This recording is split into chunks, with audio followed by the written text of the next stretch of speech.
Saya Muhammad Solahuddin dari Pondok Pesantren An-Nuqoyah di Sumeneb, Jawa Timur, di ujung timur Pulau Madura.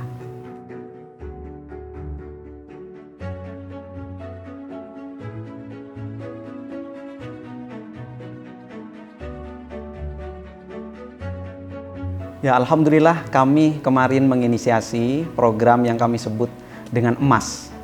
Jadi itu diadopsi dari pesantren emas. Kita menyebut pesantren kami pesantren emas dalam arti eko pesantren mandiri atasi sampah.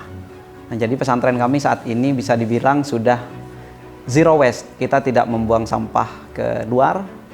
Itu salah satu bentuk konkret dari bagaimana kita menghambat kerusakan lingkungan akibat dari apapun, terutama dari apa yang kita sebabkan, yang itu memicu pada perubahan iklim. Tapi itu juga diwariskan dari para pendahulu kami. Pendahulu kami dulu karena Madura kan ya terkenal dengan lahan yang tandus. Secara ekologi memang kita punya krisis sejak lama. Tahun 80-an kira-kira kami sudah mendapatkan Kalpataru untuk penyelamatan lingkungan.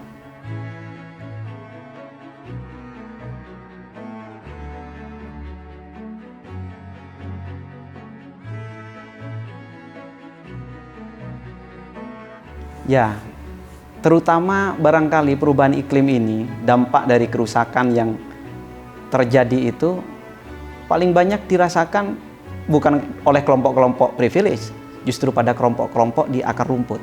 Mereka yang lingkungannya menjadi terdampak, akhirnya terjadi krisis dalam berbagai dimensinya.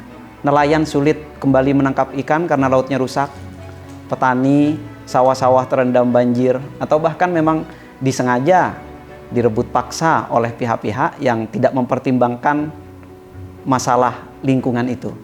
Jadi apa yang dilakukan oleh banyak dari kita, dari dunia usaha, bahkan kadang-kadang dari kebijakan-kebijakan pemerintah, itu membuat lingkungan menjadi bereaksi, yang banyak dikatakan orang memicu terjadinya perubahan iklim yang kita sumbangkan sekarang ini. Dan dampaknya itu kita rasakan sekarang.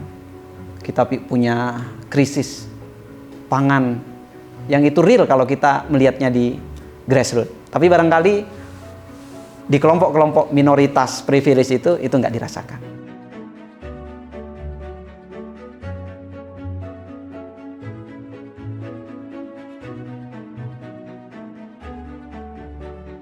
Para pemuka agama itu, kalau manusia secara umum kita khalifatullah fil ard, kitalah yang mewarisi bumi ini.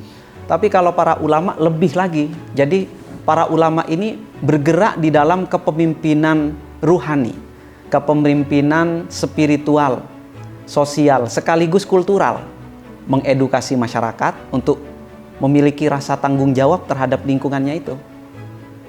Artinya di sini para ulama punya peran yang sangat penting karena langsung bersentuhan dengan masyarakat. Sementara kalau pemerintah biasanya atau lembaga-lembaga, elemen-elemen lain kadang-kadang ada jarak dengan masyarakat, tidak tahu permasalahan sesungguhnya di masyarakat. Nah, ini yang kami harapkan dari para pemuka agama yang memiliki kesadaran terhadap isu-isu lingkungan ini, terhadap perubahan iklim, untuk bisa mengedukasi masyarakat dari penyadaran terhadap bahaya perubahan iklim ini sampai perubahan perilaku di tingkat rumah tangga. Perubahan perilaku dari yang dari yang sangat mendasar sekali, karena tugas dari pendidikan itu kan perubahan perilaku. Nah, ini sebenarnya peran sentral dari para pemuka agama yang itu barangkali tidak didukung oleh kebijakan besar di pemerintahan, tetapi biasanya berdampak langsung di masyarakat. Saya ingin sedikit menambahkan tentang contoh sederhananya. Kami juga menggunakan pendekatan budaya untuk misalnya tidak menebang pohon tertentu karena alasan pohon itu dikeramatkan oleh para sepuh kita. Pohon itu pernah menjadi tempat tirakatnya para sesepuh, para kiai kita. Nah, itu sebenarnya bagian dari pendekatan mitologi kebudayaan di dalam menahan laju kerusakan lingkungan itu.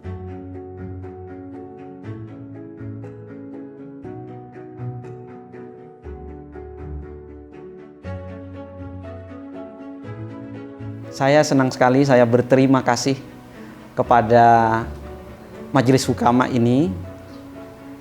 Saya pikir kegiatan ini luar biasa ya, kegiatan ini karena mempertemukan berbagai bukan hanya pemuka agama dalam arti mereka pemimpin agama dalam bidang upacara-upacara keagamaan saja, peribadatan semata. Tetapi yang hadir di sini adalah betul-betul para hukama, para ulama, yang mana mereka memiliki tanggung jawab kepada anak asuhnya, kepada anak-anak didiknya. Itu yang paling penting gitu. Dan mereka memiliki concern, mereka memiliki pengetahuan yang cukup di dalam pengelolaan masyarakatnya itu. Nah, kami melihat juga di sini hadir berbagai elemen, bukan hanya dari kalangan muslim saja, tapi berbagai elemen juga. Kalau kita lihat tadi banyaknya para pembicara, para panelis dari kalangan perempuan yang itu memegang peranan penting nanti ketika perubahan ini harus dimulai dari tingkat yang paling kecil, di tingkat rumah tangga, di tingkat pendidikan anak.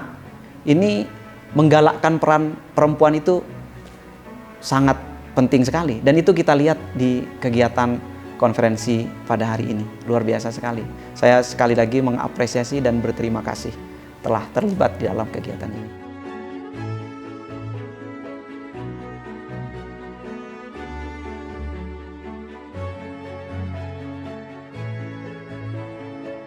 Tentu kami harap di sini, tadi juga disampaikan, kami harap di sini ada tindak lanjut dari kegiatan ini. Tindak lanjut yang sifatnya lebih kepada aksi di lapangan.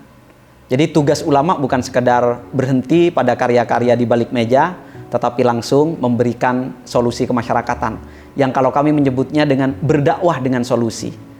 Ad-da'wah bil hal. Itu kami harapkan.